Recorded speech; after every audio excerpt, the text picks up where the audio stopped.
গভীর রজনীতে আল্লাহ নবী ঘুমিয়ে আছেন। এমন সময় মক্কা শরীফে হযরত জিবরাইল আলাইহিস সালাতু ওয়াস সালাম এসে বললেন, আসসালামু আলাইকুম ইয়া রাসূলুল্লাহ। আল্লাহ পাক রব্বুল আলামিন আপনাকে সালাম বলেছেন, আর আমি দেখে এলাম আপনার ঘরের চতুর্দিকে কাফের বেঈমানেরা তরবারি নিয়ে দাঁড়িয়ে আছেন। ভাইয়ার আমার, বন্ধুরা আমার, এবার আল্লাহর নবী আপনি ঘুম থেকে উঠেন, মেহেরবানি করে আপনি হিজরত করতে মদিনায় চলে যান। ভাইয়ের আমার, বন্ধুগণ আমার, আল্লাহর নবী যখন ঘুম থেকে উঠলেন, হযরত আলী রাদিয়াল্লাহু তাআলা আনহুকে ডেকে বললেন, আলী গো, হারাম করে আমার বিছানায় শুয়ে থাকো, আমার বিছানায় ঘুমিয়ে থাকো।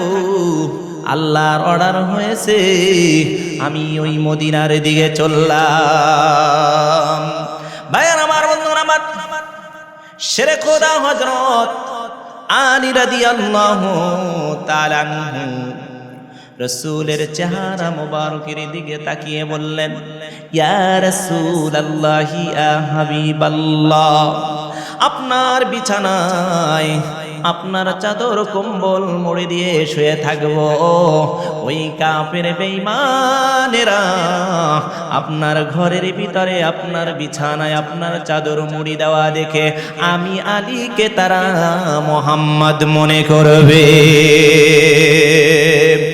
মুহাম্মদ মনে করে তাদের তরবারি দিয়ে আমাকে টুকরো টুকরো করে, ভাইয়ের আমার, বন্ধুগণ আমার, এই পৃথিবী থেকে আমি আলীকে বিদায় করে দিবে।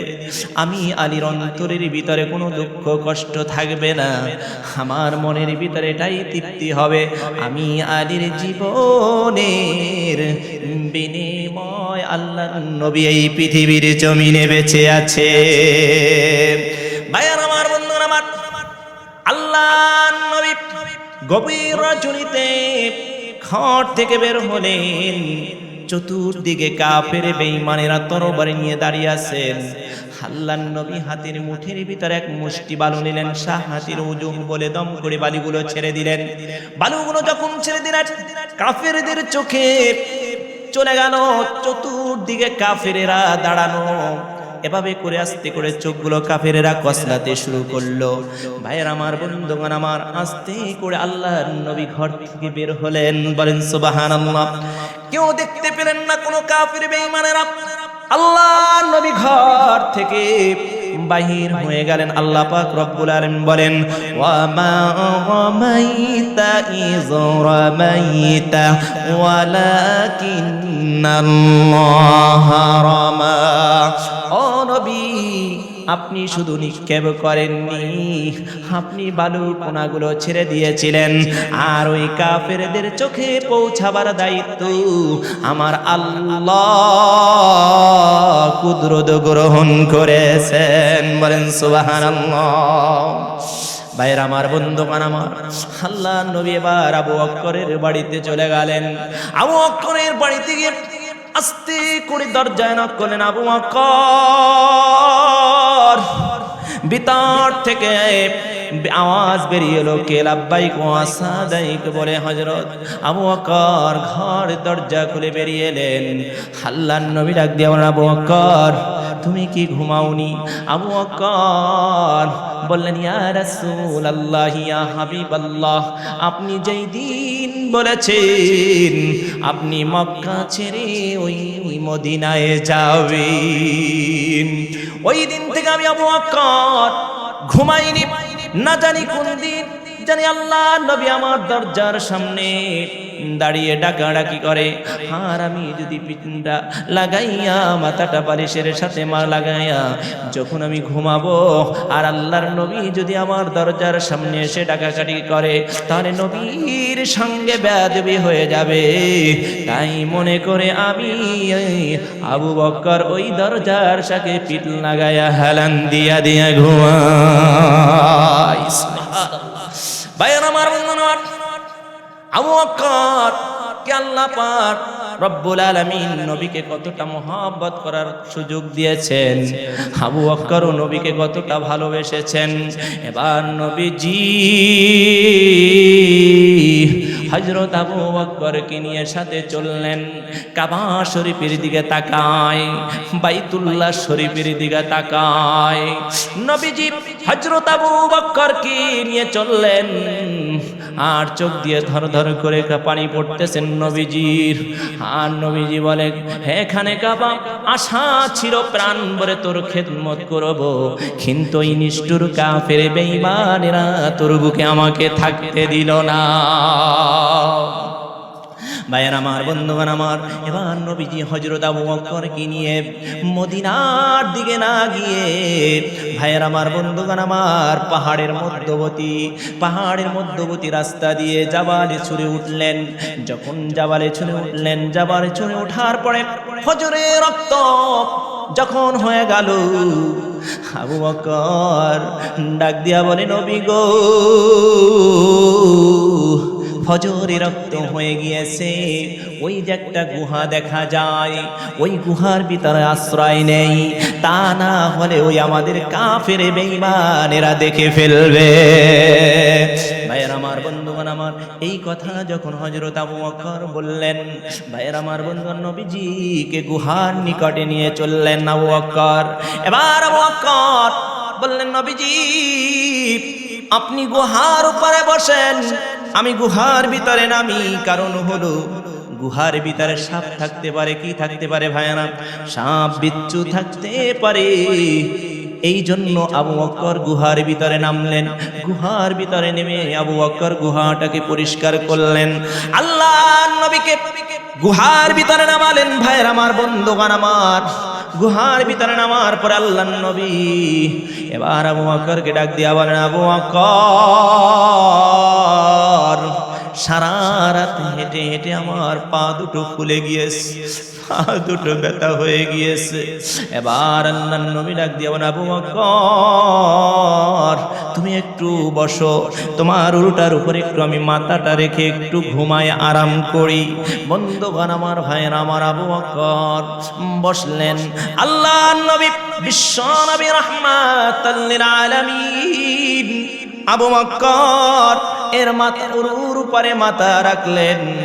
মাথা রাখার পরে বন্ধুগণ আমার, ভাইয়ের আমার, এবার আল্লাহর নবী যখন আরাম করতেছিলেন, আবু বকর গুহার ভিতরে কয়েকটা গর্ত দেখতে পেলেন। ভাইয়ের আমার, বন্ধুগণ আমার, যখন আবু বকর গর্ত দেখতে পেলেন, চিন্তা করলেন ওই পাহাড়িয়া থেকে একটা বিষাদর সাপ আসতে পারে, বিচ্ছু আসতে পারে। এই জন্য আবু বকর কি করলেন, ভাইয়ের আমার, বন্ধুগণ আমার, রুমাল ছিঁড়ে ছিঁড়ে ওই গর্তগুলি বন্ধ করলেন। বন্ধ করার পরে ওই পাহাড়িয়া থেকে একটা বিষাদর সাপ, ভাইয়ের আমার, বন্ধুগণ আমার, আসলো। আবু বকরের পায়ের উপরে ধ্বংসন করলো। যখন আবু বকরের পায়ে সবল দিল, ভাইয়ের আমার, বন্ধুগণ আমার, আবু বকরের পায়ে যখন সবল দিল, বিষের যন্ত্রণায় আবু বকরের চোখ দিয়ে ধর ধর করে পানিগুলো পড়ে। নবীজির হঠাৎ করে ঘুম ভেঙে গেল। ভাইয়ের আমার, বন্ধুগণ আমার, যখন আল্লাহ নবীর ঘুম ভেঙে গেল, আবু বকরের চোখ দিয়ে ধর ধর করে পানিগুলো পড়তেছিল।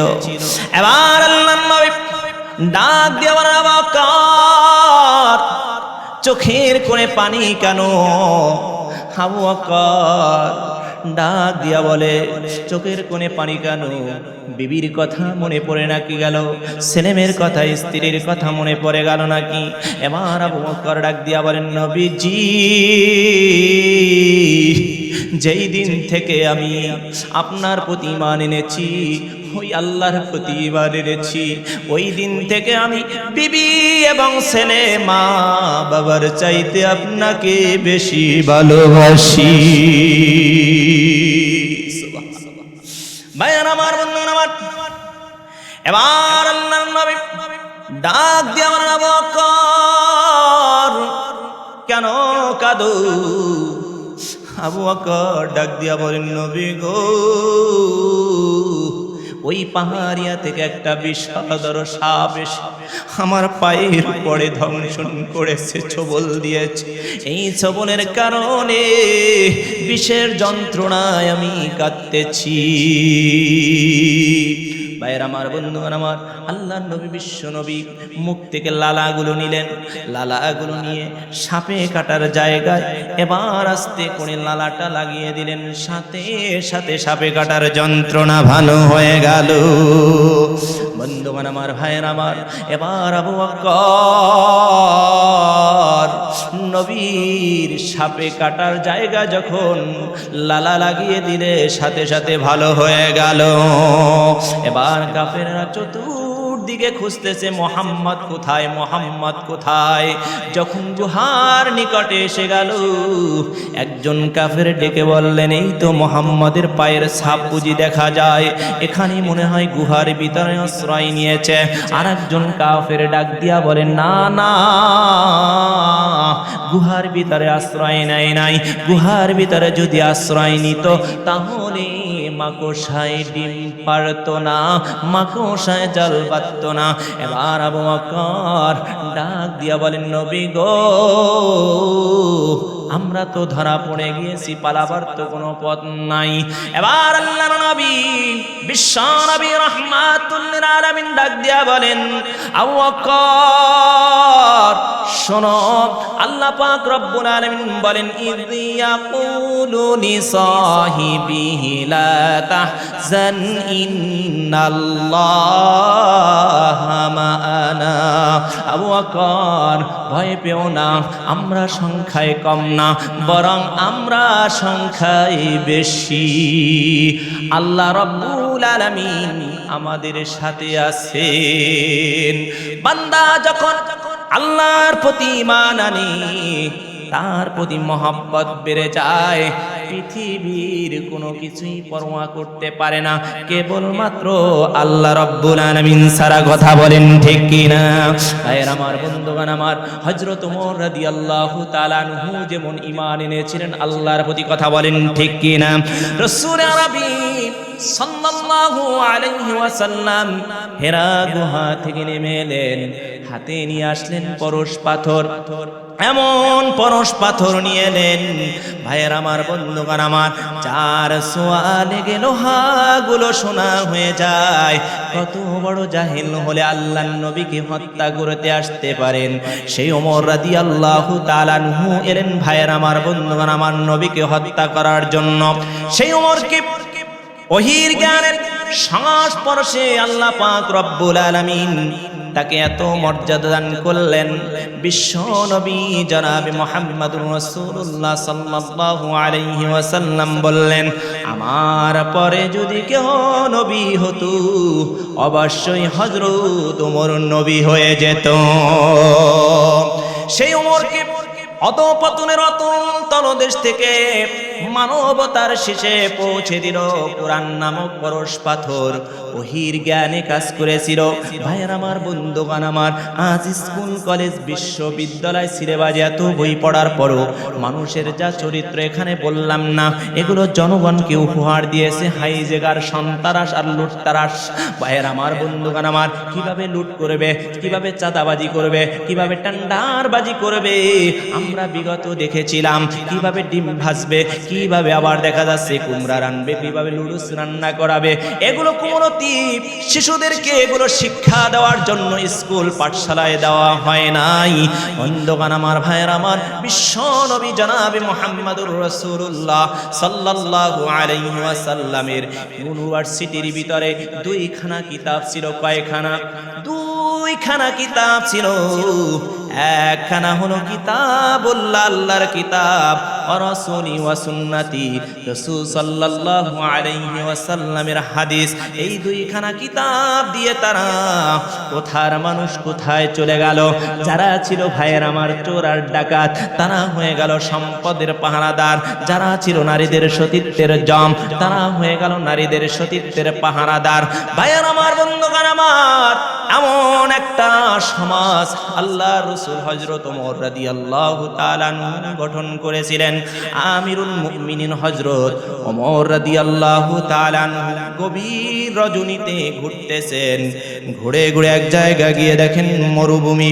ওই মরুভূমির ভিতরে তাবুর ভিতর থেকে কান্নার আওয়াজ আসতেছে, মিটি মিটি আলো জ্বলতেছিল। ভাইয়ের আমার, বন্ধুগণ আমার, যখন তাবু থেকে কান্নার আওয়াজ আসতেছিল, হযরত ওমর রাদিয়াল্লাহু তাআলা আনহু, ভাইয়ের আমার, বন্ধুগণ আমার, আস্তে হাঁটি হাঁটি করে ওই তাবুর নিকটে চলে গেল।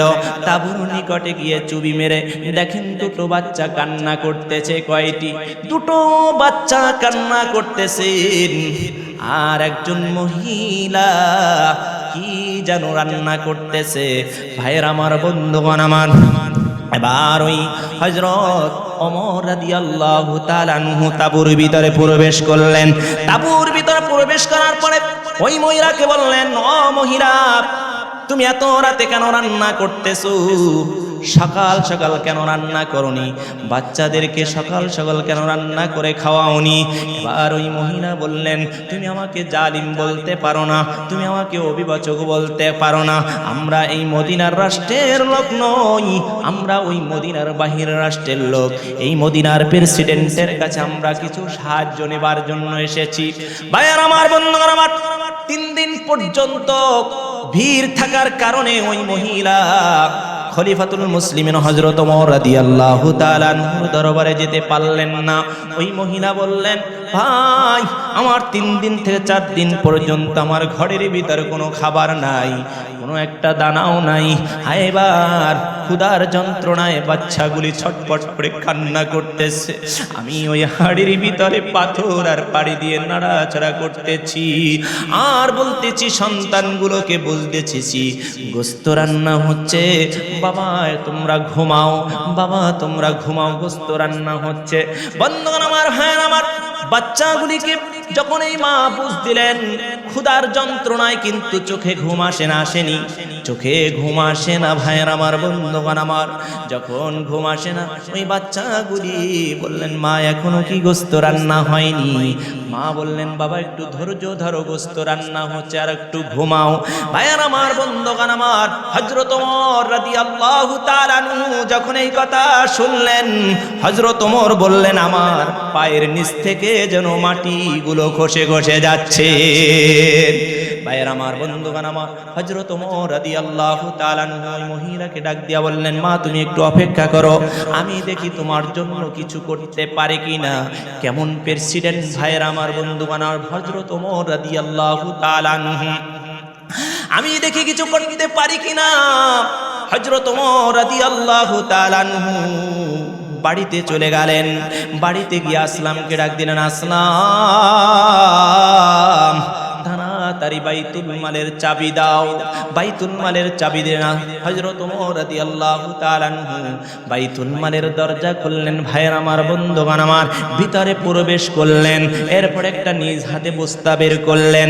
ওই বস্তার ভিতরে তরি তরকারি আটা ঢুকালেন হযরত ওমর রাদিয়াল্লাহু তাআলা আনহু। বন্ধুগণ আমার, ভাইয়ের আমার, তরি তরকারি ঢুকানোর পরে বস্তার মুখটি ভালো করে বাঁধলেন। বন্ধুগণ আমার, ভাইয়ের আমার, এবার হযরত আসলামকে ডাক দিয়া বলেন, আসলাম রে, তাড়াতাড়ি এবার এই বস্তাটা আমার মাথায় উঠায় দাও। আসলাম ডেকে বললেন, আমিরুল মুমিনিন, আপনি কিসের জন্য বোঝা বহন করবেন?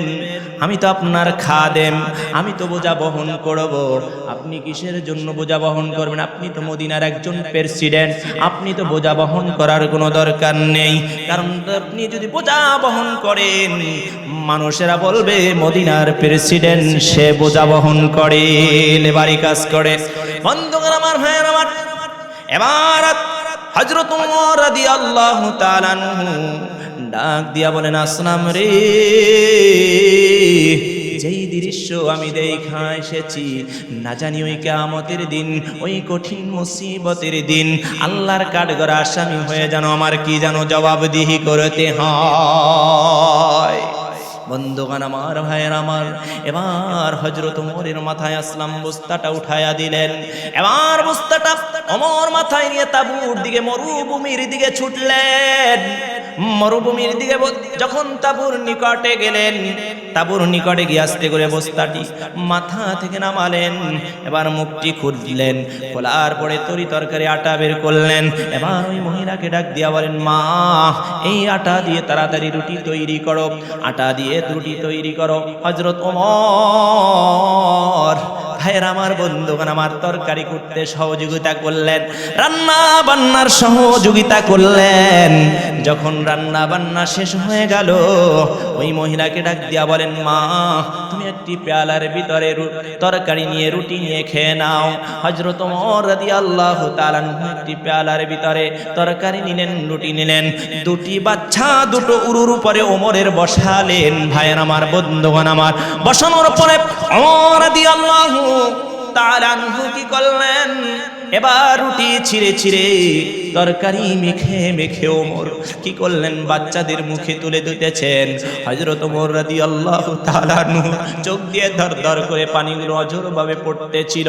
ভাইয়ের আমার বন্ধুগণ আমার, চোখ দিয়ে যখন ওমরের পানি পড়ে, এবার ওই মহিলা ওমরকে ডাক দিয়া বলে, ওগো পথিক আমি তো তোমাকে চিনলাম না, এই মদিনার প্রেসিডেন্ট হযরত ওমর না হইয়া তোমার মতন একজন যুবক যদি এই মদিনার প্রেসিডেন্ট হতো, আমার মোহরাই কিসমতটা খুলে যেত। ভাইয়ের আমার বন্ধুগণ আমার, যখন এই কথা বললেন, ওই মহিলা হযরত ওমর রাদিয়াল্লাহু তাআলা কোনো পরিচয় দিলেন না। যখন গভীর রজনীতে পরিচয় দিলেন না, হযরত ওমর বললেন, ও মহিলা আগামী দিন আমার এই যেই প্রেসিডেন্টের কাছে এসেছো, যেই ওমরের দরবারে এসেছো, ওখানে যাবে, আমি তোমাকে বেশি দেওয়ার জন্য চেষ্টা করব। ওই মহিলা অত্যন্ত ভিড়ের মাঝে অত্যন্ত কষ্ট করে পরের দিন খলিফাতুল মুসলিমিন হযরত ওমর রাদিয়াল্লাহু তাআলা আনহুর দরবারে হাজির হয়ে গেলেন। ভাইয়ের আমার বন্ধুগণ আমার, যখন হাজির হয়ে গেলেন, ওই মহিলা দেখতেছেন যেই যুবকটা রাতের বেলায় খাবার নিয়ে আমার বাসায় গিয়েছিল, সেই যুবকটা এখন দেখি খাবার বিতরণ করতেছে। বন্ধুগণ আমার, ভাইয়ের আমার, এবার ওই মহিলা এবার ওমরকে ডাক দিয়া বলেন, আমিরুল মুমিনিন গেছে রাতে আপনি আমার বাসায় খাবার পৌঁছে দিয়েছেন, আপনাকে কটু কথা বলেছি, আমার আচরণ দ্বারা যদি আপনি কষ্ট পেয়ে থাকেন, আল্লাহর রাস্তায় আমাকে ক্ষমা করে দিবেন। হযরত ওমর রাদিয়াল্লাহু তাআলা আনহু ভাইয়ের আমার বন্ধুগণ আমার, আস্তে করে চেহার থেকে উঠে এবার হযরত ওমর রাদিয়াল্লাহু তাআলা আনহু ওই মহিলাকে বসতে দিলেন। এবার হযরত ওমর ডাক দিয়া বলেন ওই মহিলাকে, ও মা তুমি আমার কাছে ক্ষমা চেও না, বরং আমি তোমার কাছে ক্ষমা চাই, কারণ তোমার আজকে আমার 3 দিন পর্যন্ত তোমার ঘরের ভিতরে কোনো খাবার নাই, আমি তোমার ঘরের ভিতরে খাবার পৌঁছে দিতে পারি নাই, আমার মদিনার সকল মানুষেরা খেয়ে দিয়ে ভালো আছে, 3 দিন পর্যন্ত তোমার কোনো খোঁজ খবর নিতে পারি নাই। ও মা ওই কঠিন মুসিবতের দিন কিয়ামতের ময়দানে আল্লাহর কাঠগড়ার আসামি বানায়ো না।